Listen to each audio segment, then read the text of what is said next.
이런 가운데 이 후보 배우자와 관련된 내용이라고 얘기를 해야 될까요? 지난 주말 사이 또 이런 일이 벌어졌습니다. 지금 국민의힘 경선 주자 가운데 한 명이죠. 원희룡 전 지사, 이 부인이 정신과 전문의인데 한 유튜브에서 인터뷰를 통해 이재명 후보 좀 소시오패스 경향이 있는 것 같다 이렇게 얘기를 했습니다. 이 발언을 놓고 지난 주말에 이 원희룡 전 지사와 그리고 민주당 이재명 후보 캠프 측의 전 대변인을 지낸 현근택 변호사 사이에 공방이 벌어졌는데 라디오 생방송 도중에 고성이 오갔습니다. 그러다 급기야 스튜디오 밖으로 나가는 일까지 발생을 했는데 아시겠지만 정치인들 서로 많이 싸우긴 합니다만 생방송 도중에 이렇게 싸우고 자리를 박차고 나가는 경우까지 발생하는 경우는 거의 드뭅니다. 자, 평론가님 어떻게 보셨습니까? 저는 물어보고 싶어요. 원희룡 후보한테 제가 당신 소시오패스 아닙니까? 이렇게 얘기를 했다 그러면은 원 후보가 뭐라고 했을까요? 박차고 나가. 엄청나게 반발하거나 저 아마 방송에 다시 출연하지 못할 거예요. 이게 똑같은 예라는 생각이 들어요. 그러니까 소시오패스 경향이 있다 이렇게 제가 얘기하면 정치적으로 제가 책임져야 해요. 방송도 못 나올 가능성이 매우 높다고 저는 생각하거든요. 엄청나게 저를 비난할 겁니다. 아마 같은 진영에 계시는 분들이나 이런 분들이. 근데 저는 그러면 되는 거예요. 이상한 소리 하는 사람이 대부분 많은 거거든요. 근데 신경정신과 전문이라는 사람이 그 사람은 상대당 후보, 앞으로 경쟁자가 될 만한 후보인 사람인데 그 대선 후보를 공식 공당의 대선 후보를 향해서 그 사람은 소시오패스 경향이 있어요. 치료가 안 돼요. 반사회적 성향이 있는 사람이에요. 이렇게 얘기하면은 저한테는 저 뭔가 정신이 이상한 사람이냐, 이상한 얘기를 하는 거야 라고 얘기하면 그만이겠지만 신경정신과 의사가 그렇게 얘기하면요. 그러면 근거 없이 얘기하는 건 아니구나. 전문적인 식견으로 얘기하는 거야. 진짜로 그런 측면이 있는 거네? 라고 많은 사람들은 믿을 거라는 거예요. 대단히 부적절한 발언 아닙니까?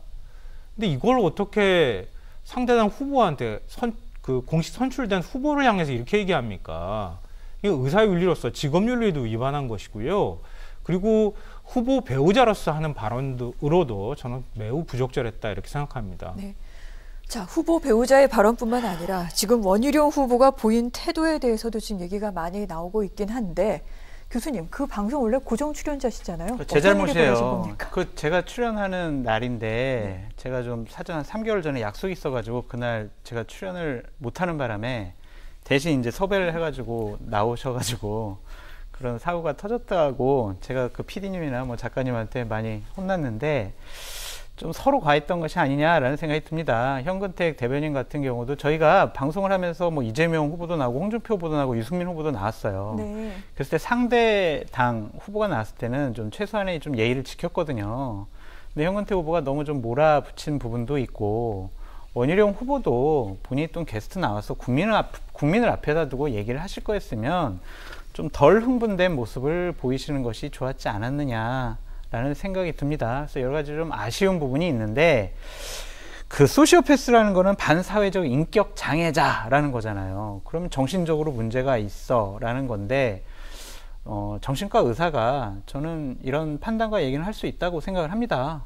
그리고 이제 민주당에서는 정치적인 공격 아니냐 그런 얘기를 하는데 그런 부분에 대해서는 당연히 원희룡 후보의 부인도 당연히 지금 대선 후보로서 경선을 하고 있기 때문에 이러한 얘기, 상대방을 공격하는 것은 할 수도 있는데 너무 좀 과한 것이 아니냐, 과한 표현이 아니냐라는 생각이 들어요.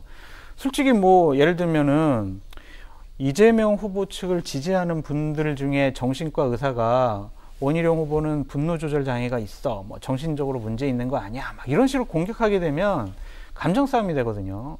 대선 후보 경선판, 대선 후보판이 이런 식으로 가서는 안 된다고 생각이 드는데 이재명 지사가 이제 어떠한 국정감사장에서 흐흐흐 웃고 이런 것 때문에 이 분이 그냥 소시오패스라고 얘기한 것 같진 않아요. 과거에 이재명 후보는 여러 가지 우리가 보기엔 부적절한 행동을 많이 했고 본인 페이스북에 보면 주민이나 시민을 상대로 어떻게 성남시장이 저런 얘기까지 할 수 있을까라는 정도의 얘기를 했습니다. 예를 들면 성남시장 때 한 성남 시민이 성남시장이 특별히 한 것도 없이 너무 많이 나오는 거 아니야? 이렇게 얘기를 했더니 이분은 간질이 있으신가 본데 누가 이분 정신병원 좀 소개시켜 주세요. 이런 걸 페이스북에다가 달았단 말이에요.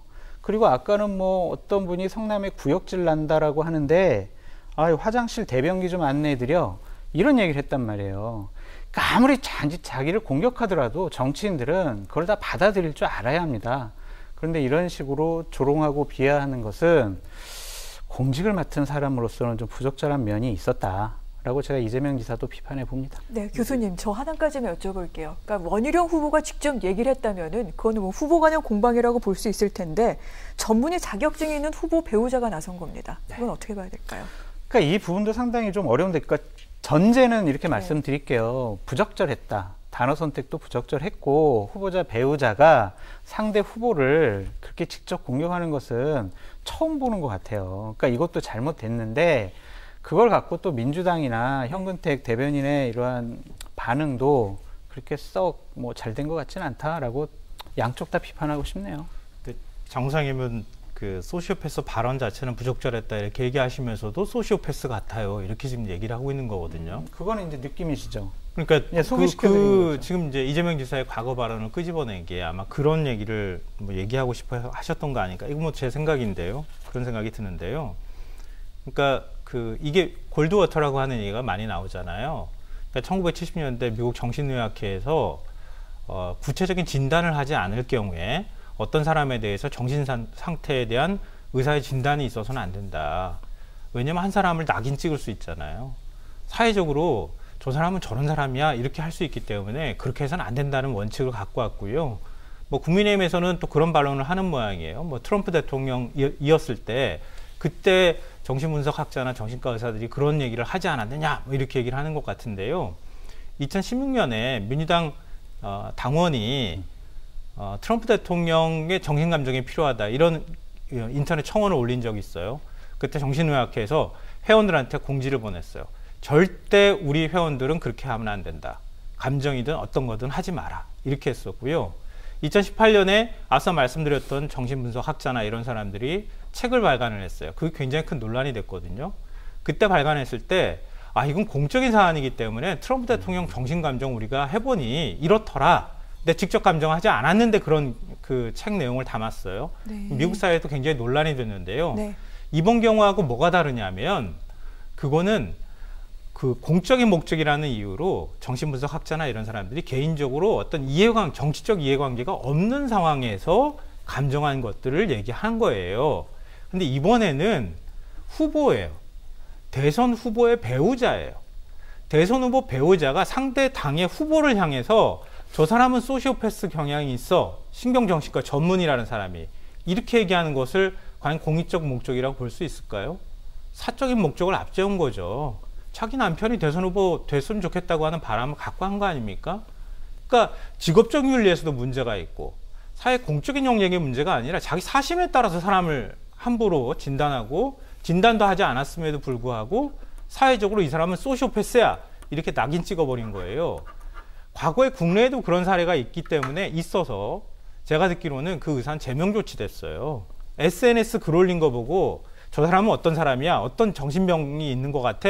의사가 올렸다가 그 사람 제명 조치되는 일까지 있었어요. 근데 네. 이게 아무리 대선 공간이라고 하지만 아무리 험하고 치열하게 이런 것들을 토론하는 장이라고 하지만 예를 들어서 제가 앞서 말씀드렸잖아요. 상대당에서 원희룡 후보한테 저 사람은 분노 조절 장애가 있는 것 같아. 이렇게 얘기하면 기분 좋겠습니까? 그리고 지금 제가 말씀드리는 것은 그냥 기분과 감정의 문제를 떠나서 이건 의료 윤리 자체도 네. 직업 윤리도 위반한 것이 되고요. 이게 공적인 목적도 아니고 사적인 목적으로 이렇게 했다는 것은 저는 의학계에서도 상당히 심각한 문제라고 생각할 거라고 봅니다. 저 한 가지만 궁금한데요. 이 사실은 원희룡 지사 같은 경우에는 물러서질 않고 있는 가운데 오늘 급기야 이재명 후보를 배임 등의 혐의로 본인이 직접 검찰에 고발까지 했습니다. 분명히 전략이 있는 건 아닙니까? 그러니까 자신과 관련돼서 이렇게 불리한 이슈 나고 나니까 더 오버하듯이 저러는 거예요. 네. 전 대단히 부적절하다고 생각하고요. 만약에 정치인의 태도를 여러 차례 얘기하는데요. 이런 소시오패스나 이런 거 만약에 원희룡 후보를 향해서 상대당이 그렇게 얘기했다 그러면 이것도 불쾌한 일이잖아요. 네. 그럼 배우자가 그렇게 얘기했을 때 실수했던 것 같다. 그 부분에 대해서 내 유감 대신 표명한다. 이렇게 얘기했으면 모르겠는데 오히려 소리를 지릅니다. 막 삿대질을 하면서 소리 지르면서 나는 내 아내에 대해서 책임지겠습니다. 난 아내를 사랑하는 사람입니다. 전 좀 정치 이렇게 하지 않았으면 좋겠어요. 네, 자 교수님 끝으로 한 가지만 더 여쭤볼게요. 원전지사는 이번이 마지막 선거는 아닐 겁니다. 앞으로 이게 득이 될까요? 실이 될까요?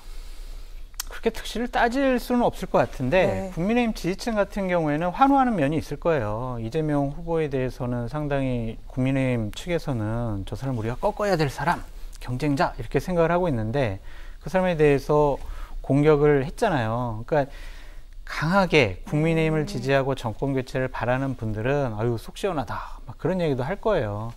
그래서 제가 봤을 땐 국민의힘 자체 내에서 뭔 정치적인 도모를 하는 데 있어선 저는 그렇게 불리한 얘기를 한 것은 아닌데 어차피 정치인이 자기 진영에 있는 사람들의 지지만 받아서 정치를 못 하잖아요.